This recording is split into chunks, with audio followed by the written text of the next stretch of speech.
Today we talk about recovering techniques for traveling races.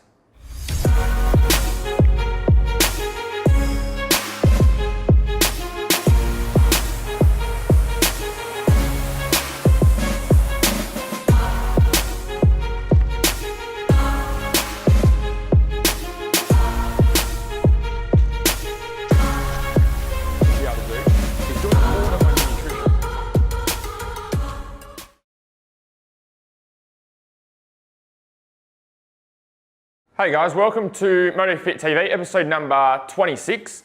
Today we've got a different question. So I've got a question from Trent Hedlund, who is the Australian sidecar champion for Speedway, and if I recall correctly, second in the world.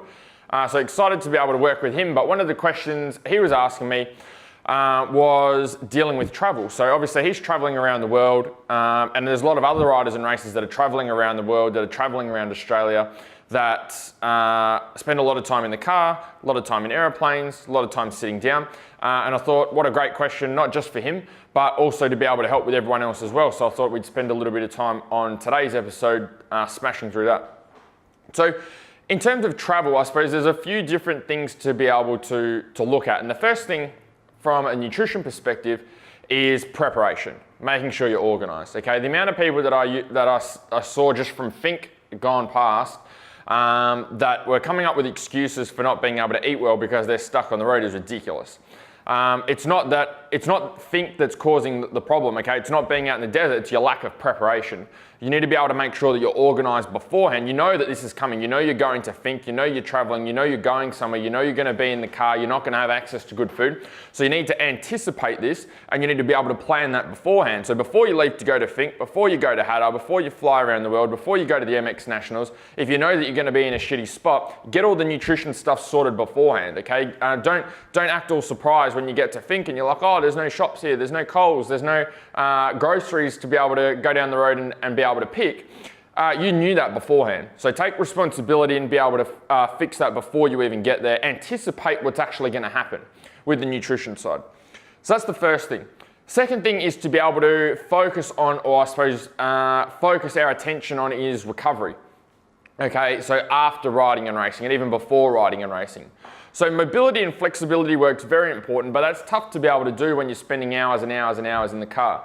So I know when I was racing and we were doing nationals, especially in juniors, we'd drive from Perth and we'd drive to Queensland, or we'd drive to Canberra. We went to Maffra or Sale as well. They're long car drives, right? It's like 3 or 4 days in the car. And this is not uncommon, especially as you progress with your riding and racing, you do more travel, you're going further away, you're traveling more. So you spend a lot of time in the car or a lot of time in an aeroplane seated, stationary. So in terms of recovery, there's a couple of things to focus on. Number one is hydration.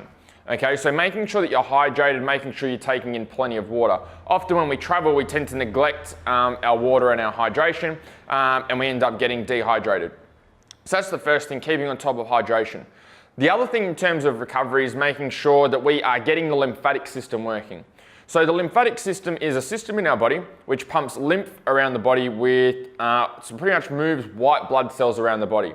And what this does is helps to work on injured sites or sites that are swollen, that there's been some sort of trauma. So in other words, if you're going and riding and racing, you're feeling a bit sore, those white blood cells help to the area to be able to recover. Likewise, if you've twisted your ankle and if we're sick as well. So you want to be able to make sure that we've got that lymphatic system operating optimally. Now, the lymphatic system works with what we call with muscular contraction. So in other words, the muscles have to be physically moving, okay, or doing something for that lymphatic system to be working, for the white blood cells or the lymph to consistently be pumped around the body. As soon as the muscles stop contracting, the lymph stops getting pumped around the body, which means that our recovery is much, much slower. That's kind of how compression tights work, is what they work is on compression and tightening up that lymphatic system and creating, I suppose, like an artificial compression to that lymphatic system to help the promotion of lymph and white blood cells around the body. So for travel, if you're in the car, wearing skins and things like that is a great tool, especially for recovery. Not something I 100% recommend for riding and racing. You can use it, but the area where I really recommend it is with the recovery component afterwards. So that's the first thing.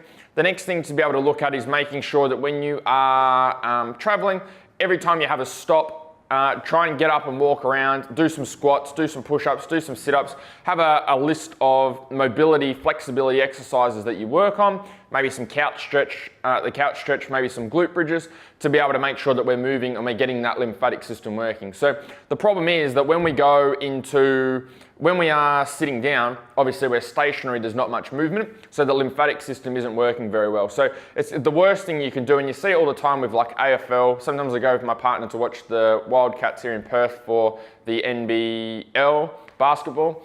And you see it all the time. They're sitting down there, they're not really doing anything. They're going running at 100 miles an hour, high intensity, and then they're sitting down. Same with AFL. And even worse for riding and racing because we're traveling so far. So you want to be able to make sure you're moving. So taking breaks, if you're on an aeroplane, try and get up to the toilet every half hour or hour as much as you possibly can. Excuse me. Just to be able to move, get that lymphatic system working. As well as wearing your compression tights, making sure you're hydrating well, and then also eating correctly as well. So the eating, just touching on what we talked about at the start, the eating is all decided from the start, okay? So don't use travel, don't use country, don't use no Coles, no shops as an excuse for not eating properly. That's all a lack of preparation, okay? You need to be able to plan and prepare everything before, not go into these big rides and race meets and assume that you're just gonna have everything there ready to roll. So I would say that would be the major areas in terms of recovery, is mainly getting that lymphatic system working. I mean, there's not much you can do, obviously, if you're sitting in an airplane or sitting in the car. You need to be consistently moving to be able to optimize recovery. So they're just a couple of things that we can do. So trying to get up and down as much as you can. If you're in the car, when you get out at the petrol station, walk around, do a few squats, do some push-ups, just do something to be able to move.